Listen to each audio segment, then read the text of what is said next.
ಎಲ್ಲರಿಗೂ ನಮಸ್ಕಾರ. ನಾನು ನಿಮ್ಮ ಡಾಕ್ಟರ್ ವಿಜೇತಾ ಭಾಸ್ಕರ್ ಮಾತಾಡ್ತಿರೋದು. ಇವತ್ತು ಒಣಕೆಮ್ಮು ಮತ್ತು ಶೀತದ ಕೆಮ್ಮಿನ ಹೋಮ್ ರೆಮಿಡೀಸ್ ಏನಂತ ನೋಡೋಣ. 1 ಗ್ಲಾಸ್ ಬಿಸಿ ಹಾಲಿನಲ್ಲಿ ಕಾಲ್ ಸ್ಪೂನಷ್ಟು ಜೀರಿಗೆ, ಮೆಣಸು ಮತ್ತು ಅರಿಶಿಣದ ಪುಡಿಯನ್ನು ಹಾಕೊಂಡು ದಿನಕ್ಕೆ 3 ರಿಂದ 4 ಸಲ ಕುಡಿದ್ರೆ ಕೆಮ್ಮು ಕಮ್ಮಿ ಆಗುತ್ತೆ.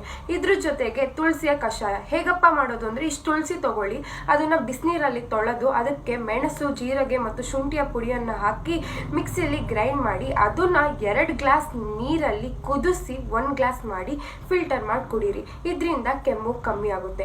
ಇದ್ರ ಜೊತೆಗೆ ಅವಾಗವಾಗ ಮೆಣಸು ಅಥವಾ ಶುಂಠಿಯ ತುಂಡು ಇಲ್ಲಾಂದ್ರೆ ಏಲಕ್ಕಿನ ಪಾಕೆಟ್ ಅಲ್ಲಿ ಇಟ್ಕೊಂಡು ಅವಾಗವಾಗ ತಿಂತಾರೆ. ಇದರಿಂದನೂ ಕೆಮ್ಮು ಕಮ್ಮಿ ಆಗುತ್ತೆ. ತುಂಬಾ ಒಣ ಕೆಮ್ಮಿರೋರಿಗೆ ಕಲ್ ಸಕ್ಕರೆನ ಬಾಯಿಗೆ ಹಾಕೊಂಡ್ರೆ ಕೆಮ್ಮು ಕಮ್ಮಿ ಆಗುತ್ತೆ. ಜೊತೆಗೆ ಪೈನಾಪಲ್ ಜ್ಯೂಸ್ ಕೊಡಿ, ಇದ್ರ ಕಾಫ್ ಸಿರಪ್ ಆಗಿ ಹ್ಯಾಕ್ ಮಾಡುತ್ತೆ. ಇದ್ರ ಜೊತೆಗೆ ಶೀತದ ಆಹಾರ ವಿಹಾರನ ತಡೆದು ನೀವು ಕೆಮ್ಮಿನಿಂದ ದೂರ ಇರಿ. Thank you.